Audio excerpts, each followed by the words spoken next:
سلام دوستان عزیزم، خوش اومدید به کانال من. امیدوارم حال دلتون عالی باشه. تمام تلاش من اینه که داستانهای واقعی متفاوت را براتون بازگو کنم، پس در حقم لطف کنید و با لایک و کامنت گذاشتن و سابسکرایب کردن انرژیمو بالا ببرین.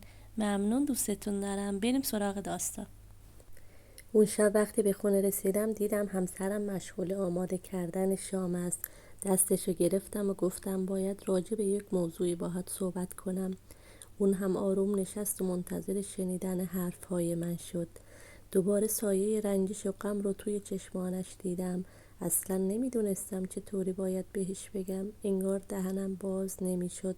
هر طور بود باید بهش میگفتم و راجع به چیزی که ذهنم را مشغول کرده بود باهاش صحبت میکردم. موضوع اصلی این بود که من میخواستم از اون جدا بشم. بالاخره هر طور که بود موضوع را پیش کشیدم. از من پرسید چرا، اما وقتی از جواب دادن تفره رفتم خشمگین شد و در حالی که از اتاق غذاخوری خارج میشد فریاد میزد تو مرد نیستی. اون شب دیگه هیچ صحبتی نکردیم و او دائم گریه میکرد، مثل باران اشک میریخت. میدونستم که میخواست بدونه که چه بلایی بر سر عشقمون اومده و چرا، اما به سختی میتوانستم جواب قانع کننده‌ای براش پیدا کنم. چرا که من دلباخته یک دختر جوان به اسم غزاله شده بودم و دیگه نسبت به همسرم احساسی نداشتم. من و اون مدت‌ها بود که با هم غریبه شده بودیم. من فقط نسبت به اون احساس ترحم داشتم. بالاخره با احساس گناه فراوان موافقت نامه طلاق را گرفتم. خونه 30% شرکت و ماشین را به اون دادم. اما اون یک نگاه به برگه کرد و بعد همه را پاره کرد. زنی که بیش از 10 سال باهاش زندگی کرده بودم تبدیل به یک غریبه شده بود و من واقعا متاسف بودم و میدونستم که اون 10 سال از عمرش رو برای من تلف کرده و تمام انرژی و جوانیش را صرف من و زندگی با من کرده. اما دیگه خیلی دیر شده بود و من عاشق شده بودم. بالاخره اون با صدای بلند شروع به گریه کرد، چیزی که انتظارش را داشتم. به نظر من این گریه یک تخلیه هیجانی بود. بالاخره مسئله طلاق کم کم داشت براش جا می افتاد. فردای آن روز خیلی دیر به خونه آمدم و دیدم که یک نامه روی میز گذاشته. به اون توجهی نکردم و رفتم توی رخت خواب و به خواب عمیقی فرو رفتم. وقتی بیدار شدم دیدم اون نامه هنوز هم همون جاست. وقتی اون رو خوندم دیدم شرایط طلاق را نوشته. اون هیچ چیز از من نمیخواست به جز این که در این مدت 1 ماه که از طلاق ما باقی مونده بهش توجه کنم. اون درخواست کرده بود که در این مدت 1 ماه تا جایی که ممکنه هر دومون به صورت عادی کنار هم زندگی کنیم. دلیلش هم ساده و قابل قبول بود. پسرمون در ماه آینده امتحان مهمی داشت و همسرم نمیخواست که جدایی ما پسرمون رو دچار مشکل بکنه. این مسئله برای من قابل قبول بود، اما اون یک درخواست دیگه هم داشت. از من خواسته بود که بیاد بیارم که روز عروسیمون من اون رو روی دستام گرفته بودم و به خانه آوردم و درخواست کرده بود که در 1 ماه باقی مانده از زندگی مشترکمون هر روز صبح اون رو از اتاق خواب تا دم در به همون صورت روی دستام بگیرم و راه ببرم. خیلی درخواست عجیبی بود. با خودم فکر کردم حتما داره دیوونه میشه، اما برای اینکه آخرین درخواستش رو رد نکرده باشم موافقت کردم.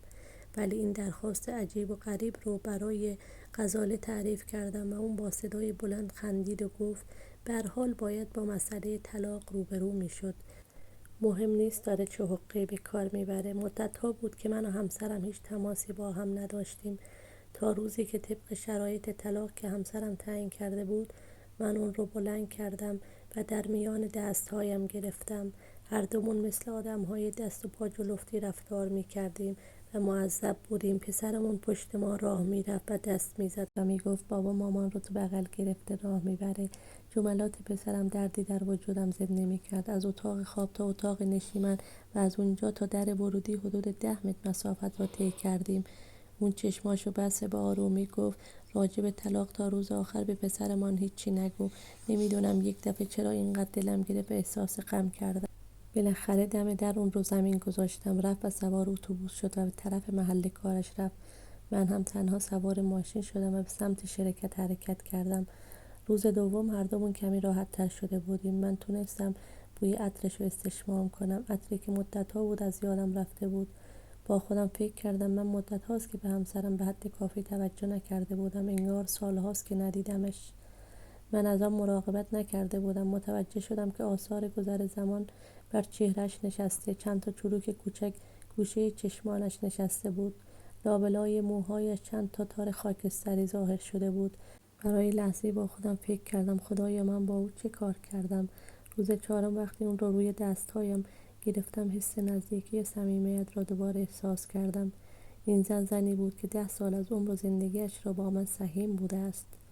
روز پنجم و ششم احساس کردم صمیمیت داره بیشتر و بیشتر میشه، انگار دوباره این حس زنده میشه و دوباره داره شاخ برگ میگیره. من راجع به اون موضوع به غزاله هیچی نگفتم. هر روز که میگذشت برام آسان‌تر و راحت‌تر میشد که همسرم رو روی دستام حمل کنم و راه ببرم. با خودم گفتم حتما عضله‌هاش قوی‌تر شده. همسرم هر روز با دقت لباسش رو انتخاب میکرد. یک روز در حالی که چند لباس رو در دست گرفته بود احساس کرد که هیچ کدوم مناسب اندازه نیستم. با صدای آروم گفت لباسهایم همگی گشاد شدند و من ناگهان متوجه شدم که اون توی این مدت چقدر لاغر و نحیف شده و به همین خاطر بود که من اون رو راحت حمل میکردم. انگار وجودش داشت ذره ذره آب میشد. گویی ضربه‌ای به من وارد شد، ضربه‌ای که تا عمق وجودم رو لرزون. توی این مدت کوتاه اون چقدر درد و رنج رو تحمل کرده بود. انگار جسم و قلبش ذره ذره آب میشد. ناخودآگاه بلند شدم و سرش را نوازش کردم. پسرم این منظره که پدرش مادرش را در آغوش گرفته و راه میبره تبدیل به یک جزء شیرین زندگیش شده بود. همسرم به پسرم اشاره کرد که بیاد جلو و به نرمی و تمام احساس اون رو در آغوش فشرد. من روم رو برگردوندم. ترسیدم نکنه که در روزهای آخر تصمیمم رو عوض کنم. بعد اون رو در آغوش گرفتم و حرکت کردم. همون مسیر هر روز، از اتاق خواب تا اتاق نشیمن و در ورودی. دستهای اون دور گردن من حلقه شده بود و من به نرمی اون رو حمل می کردم، درست مثل اولین روز ازدواجمون. روز آخر وقتی اون رو در آغوش گرفتم به سختی میتونستم قدم‌های آخر رو بردارم. انگار ته دلم یه چیزی میگفت ای کاش این مسیر هیچ وقت تموم نمیشد. پسرمون رفته بود مدرسه. با خودم گفتم من در تمام این سالها هیچ وقت به فقدان صمیمیت و نزدیکی در زندگیمون توجه نکرده بودم. اون روز به سرعت به طرف محل کارم رانندگی کردم. وقتی رسیدم بدون اینکه در ماشین رو قفل کنم ماشین رو رها کردم. نمیخواستم حتی یک لحظه در تصمیمی که گرفتم تردید کنم.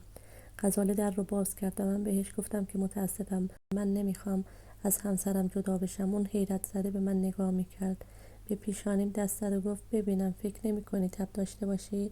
من دستشو کنار زدم و گفتم نه متاسفم، من جدایی رو نمیخوام. این منم که نمیخوام از همسرم جدا بشم. به هیچ وجه نمیخوام اون رو از دست بدم. زندگی مشترک من خسته کننده شده بود، چون نه من و نه اون تا 1 ماه گذشته هیچ کدوم ارزش جزئیات و نکات ظریف رو در زندگی مشترکمون نمیدونستیم. زندگی مشترکمون خسته کننده شده بود، نه به خاطر اینکه عاشق هم نبودیم، بلکه به این خاطر که اون رو از یاد برده بودیم. من حالا متوجه شدم که از همون روز اول ازدواجمون که همسرم رو در آغوش گرفتم و پا به خانه گذاشتم و موظفم که تا لحظه مرگ همانطور اون رو در آغوش حمایت خودم داشته باشم. غزاله انگار تازه از خواب بیدار شده بود و در حالی که فریاد میزد در رو محکم کوبید و رفت. من از پله‌ها پایین اومدم، سوار ماشین شدم و به گل فروشی رفتم. یک سبد گل زیبا و معطر برای همسرم سفارش دادم. دختر گل فروش پرسید چه متنی روی سبد گلتون می نویسید؟ و من در حالی که لبخند می زدم نوشتم از امروز صبح تو را در آغوش مهرم می گیرم و حمل می کنم. تو را با پای عشق راه می برم تا زمانی که مرگ ما دو نفر رو از هم جدا کنه و امیدوارم که فقط مرگ ما رو از هم جدا کنه. پایان داستان.